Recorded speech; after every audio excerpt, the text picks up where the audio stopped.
ಯುದ್ಧವನ್ನು ಗೆದ್ದಂತಹ ಸಿಟಿ ರವಿ ಸ್ವಾಗತ ಹೂಮಳೆ ಸುರಿಸಿ ಸ್ವಾಗತವನ್ನ ಕೋರ್ತಾ ಇರುವಂತಹ ಜನತೆ ಎಂತಹ ಮೂರ್ಖ ಜನರಿದ್ದಾರೆ ನಮ್ಮಲ್ಲಿ. ಪವಿತ್ರವಾದಂತಹ ವಿಧಾನಸಭೆಯಲ್ಲಿ ಮಾತನಾಡಬಾರದಂತಹ ಮಾತುಗಳನ್ನ ಆಡಿ ಅವರ ಮೇಲೆ ಇವರು ಇವರ ಮೇಲೆ ಅವರು, ಈ ಕೊಲೆಗಾರ ಅಂತೆ, ನೀವು ಆಕ್ಸಿಡೆಂಟ್ ಮಾಡಿದ್ದಂತೆ, ನೀವು ಡ್ರಗ್ ಅಡಿಕ್ಟ್ ಅಂತೆ, ನೀನು ಮತ್ಯಾವುದೋ ಒಂದು ಪದ ಅಂತೆ ಎಲ್ಲವನ್ನ ಬಿಡಿಸಿ ಆ ಸದನವನ್ನ ಹಾಳು ಮಾಡಿ ಕೋಲಾಹಲಕ್ಕೆ ಕಾರಣಕರ್ತರಾಗಿ ಅಲ್ಲಿ ರಾದ್ಧಾಂತ ಮಾಡಿ ಆ ವಿಧಾನಸಭೆಯ ಗೇಟ್ಗಳನ್ನ ಒಡೆದು ಕೊನೆಗೆ ಏನೆಲ್ಲ ಡ್ರಾಮಾ ಮಾಡಿ ಪೊಲೀಸ್ ಸ್ಟೇಷನ್ ವರೆಗೂ ಹೋಗಿ ಆ ಅಧಿವೇಶನವನ್ನ ಮೊಟಕುಗೊಳಿಸಿ ಪೊಲೀಸ್ ಸ್ಟೇಷನ್ ಅಲ್ಲಿ ಹೈ ಡ್ರಾಮಾ ಮಾಡಿಕೊಂಡು ಏನು ರಾಜಕಾರಣ ಮಾಡಿಕೊಂಡು ಇವತ್ತು ಜನರ ದಾರಿ ತಪ್ಪಿಸಿದಂತಹ ಸಿಟಿ ರವಿ ಅವರು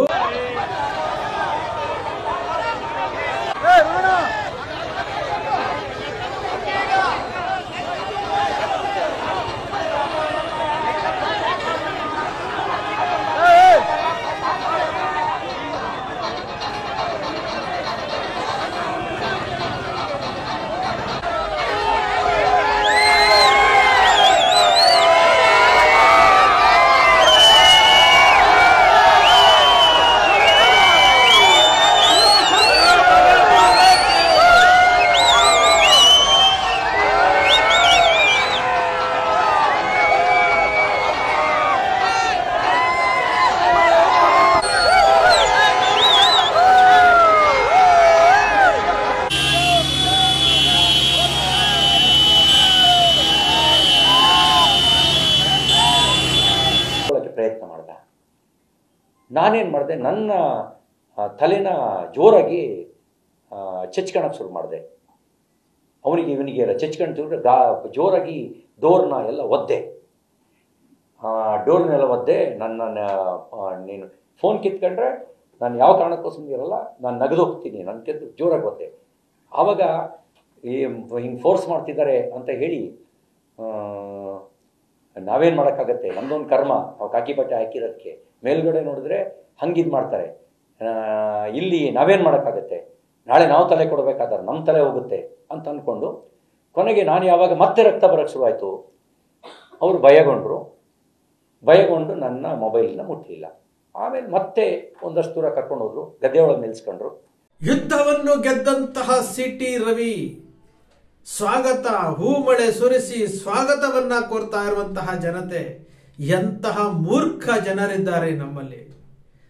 ಪವಿತ್ರವಾದಂತಹ ವಿಧಾನಸಭೆಯಲ್ಲಿ ಮಾತನಾಡಬಾರದಂತಹ ಮಾತುಗಳನ್ನ ಆಡಿ ಅವರ ಮೇಲೆ ಇವರು ಇವರ ಮೇಲೆ ಅವರು, ಈ ಕೊಲೆಗಾರ ಅಂತೆ, ನೀವು ಆಕ್ಸಿಡೆಂಟ್ ಮಾಡಿದ್ದಂತೆ, ನೀವು ಡ್ರಗ್ ಅಡಿಕ್ಟ್ ಅಂತೆ, ನೀನು ಮತ್ಯಾವುದೋ ಒಂದು ಪದ ಅಂತೆ ಎಲ್ಲವನ್ನ ಬಿಡಿಸಿ ಆ ಸದನವನ್ನ ಹಾಳು ಮಾಡಿ ಕೋಲಾಹಲಕ್ಕೆ ಕಾರಣಕರ್ತರಾಗಿ ಅಲ್ಲಿ ರಾದ್ಧಾಂತ ಮಾಡಿ ಆ ವಿಧಾನಸಭೆಯ ಗೇಟ್ಗಳನ್ನ ಒಡೆದು ಕೊನೆಗೆ ಏನೆಲ್ಲ ಡ್ರಾಮಾ ಮಾಡಿ ಪೊಲೀಸ್ ಸ್ಟೇಷನ್ ವರೆಗೂ ಹೋಗಿ ಆ ಅಧಿವೇಶನವನ್ನ ಮೊಟಕುಗೊಳಿಸಿ ಪೊಲೀಸ್ ಸ್ಟೇಷನ್ ಅಲ್ಲಿ ಹೈ ಡ್ರಾಮಾ ಮಾಡಿಕೊಂಡು ಏನು ರಾಜಕಾರಣ ಮಾಡಿಕೊಂಡು ಇವತ್ತು ಜನರ ದಾರಿ ತಪ್ಪಿಸಿದಂತಹ ಸಿಟಿ ರವಿ ಅವರು ಇವತ್ತು ಹೀರೋ ಆಗ್ತಾ ಇದ್ದಾರೆ, ರಾಜ್ಯ ಮಟ್ಟದ ಹೀರೋ ಆಗ್ತಾ ಇದ್ದಾರೆ. ಯಾವ ಸಾಧನೆಗೋಸ್ಕರ ಹೂಮಳೆ ಸುರಿಸ್ತಾ ಇದ್ದಾರೆ, ಯಾವ ಸಾಧನೆಗೋಸ್ಕರ ಬಂದ್ ಮಾಡ್ತಾ ಇದ್ದಾರೆ, ಸ್ವಾಗತವನ್ನ ಕೋರ್ತಾರಂತೆ, ಪತ್ರಿಕಾಗೋಷ್ಠಿಯಲ್ಲಿ ಹಾರ ಹಾಕ್ತಾರಂತೆ. ಅವರೇ ಹೇಳ್ತಾ ಇದ್ದಾರೆ, ತಲೆಯನ್ನ ಒಡ್ಕೊಂಡ್ರಂತೆ, ತಲೆ ಒಡ್ಕೊಂಡು ಬ್ಯಾಂಡೇಜ್ ಹಾಕೊಂಡು ಏನೆಲ್ಲ ಡ್ರಾಮಾ ಮಾಡ್ತಾ ಇದ್ದಾರೆ ಇವರು. ಇವರನ್ನ ಇಟ್ಕೊಂಡು ಪಬ್ಲಿಕ್ ಟಿವಿನಲ್ಲಿ ಒಂದು ಸ್ಪೆಷಲ್ ಇಂಟರ್ವ್ಯೂ ಮಾಡ್ತಾರೆ, ಟಿವಿ ಚಾನೆಲ್ ಕುತ್ಕೊಂಡು ಮಾತನಾಡ್ತಾರೆ. ಯಾವ ಸ್ಥಿತಿಗೆ ಹೋಗ್ತಾ ಇದ್ದಾರೆ ಈ ದೇಶ, ಯಾವ ಸ್ಥಿತಿಗೆ ತಗೊಂಡು ಹೋಗ್ತಾ ಇದ್ದಾರೆ ಇದನ್ನ. ಈಗ ಯಾವ್ದು ಚುನಾವಣೆಗಳಿಲ್ಲ, ಜಿಲ್ಲಾ ಪಂಚಾಯತ್ ತಾಲೂಕ್ ಪಂಚಾಯತ್ ಚುನಾವಣೆ, ಈಗ ಯಾವ ಕೆಲಸ ಮಾಡ್ಲಿಕ್ಕೆ ಹೊರಟಿದ್ದೀರಿ?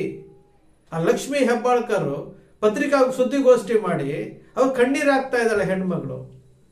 ಅವ್ರದ್ದೂ ತಪ್ಪಿದೆ, ಇವ್ರದ್ದೂ ತಪ್ಪಿದೆ. ಅವರು ಇವರನ್ನ ಚೇಡಿಸಿದ್ರು, ಅವರನ್ನ ಚೇಡಿಸಿದ್ರು. ಕೊನೆಯ ಪಕ್ಷ ಅಲ್ಲಿ ಏನಾಗಿದೆ, ಏನಾಗಬೇಕಾಗಿತ್ತು ಅನ್ನೋದ್ರ ಬಗ್ಗೆ ವಿವೇಚನೆ ಇಲ್ಲದಂತಹ ಪತ್ರಕರ್ತರು, ಮಾಧ್ಯಮಗಳು ಇವತ್ತು ಏನೋ ಸಾಧನೆ ಮಾಡಿ ಬಂದಿರೋ ರೀತಿಯಲ್ಲಿ ಇವರು CT ರವಿಯನ್ನ ಈ ರೀತಿಯಾಗಿ ವಿಜೃಂಭಿಸ್ತಾ ಇದ್ದಾರೆ ಅಂತಂದ್ರೆ ನಾವು ಯಾವ ಹಂತಕ್ಕೆ ಹೋಗ್ತಾ ಇದ್ದೀವಿ, ಪ್ರಜಾಪ್ರಭುತ್ವ ವ್ಯವಸ್ಥೆಯನ್ನು ಯಾವ ಸ್ಥಿತಿಗೆ ತೆಗೆದುಕೊಂಡು ಹೋಗ್ತಾ ಇದ್ದೀವಿ, ಈ ರಾಜಕಾರಣಿಗಳು ಜನರನ್ನ ಯಾವ ರೀತಿ ಬಳಸ್ಕೊಳ್ತಾ ಇದ್ದಾರೆ, ಈ ಜನರು ಯಾವ ರೀತಿ ಮೂರ್ಖರಾಗ್ತಾ ಇದ್ದಾರೆ ವಿಚಾರ ಮಾಡಬೇಕಲ್ಲ. ದಾರಿ ತಪ್ಪಿಸ್ತಾ ಇರುವಂತಹ ಮಾಧ್ಯಮಗಳು ಇವತ್ತು ಜನರಿಗೆ ಯಾವ ಸತ್ಯವನ್ನ ಹೇಳಬೇಕಾಗಿತ್ತೋ ಆ ಸತ್ಯವನ್ನ ಹೇಳದೆ ಯಾರನ್ನೋ ವಿಜೃಂಭಿಸೋದಕ್ಕೋಸ್ಕರವಾಗಿ ಮತ್ತಾರನ್ನೋ ತೃಪ್ತಿಪಡಿಸೋದಕ್ಕೋಸ್ಕರವಾಗಿ ವ್ಯವಸ್ಥೆನ ಹಾಳು ಮಾಡ್ತಾ ಇದ್ದಾರಲ್ಲ. ಯಾವತ್ತು ಬದಲಾವಣೆ ಆಗ್ತೀರಿ ನೀವು? ಯಾವತ್ತು ಬದಲಾವಣೆ ಆಗ್ತೀರಿ? ಜನರ ತೆರಿಗೆ ಹಣ ರೀ ಅದು, ಜನರ ತೆರಿಗೆ ಹಣ. ಇದು ಆಕ್ಷನ್ ರಿಯಾಕ್ಷನ್. CT ರವಿ ಅವರು ರಾಹುಲ್ ಗಾಂಧಿಗೆ ಬೈದ್ರಂತೆ, ರಾಹುಲ್ ಗಾಂಧಿ ಡ್ರಗ್ ಅಡಿಕ್ಟ್ ಅಂದ್ರಂತೆ, ಮತ್ತೆ ಇವರು ಆಕ್ಸಿಡೆಂಟ್ ಮಾಡಿ ಕೊಲೆಗಾರ ಅಂತಂದ್ರಂತೆ. ಇದು ಸದನದಲ್ಲಿ ನಡೀತಾ ಇರುವಂತಹ ವಿಚಾರ.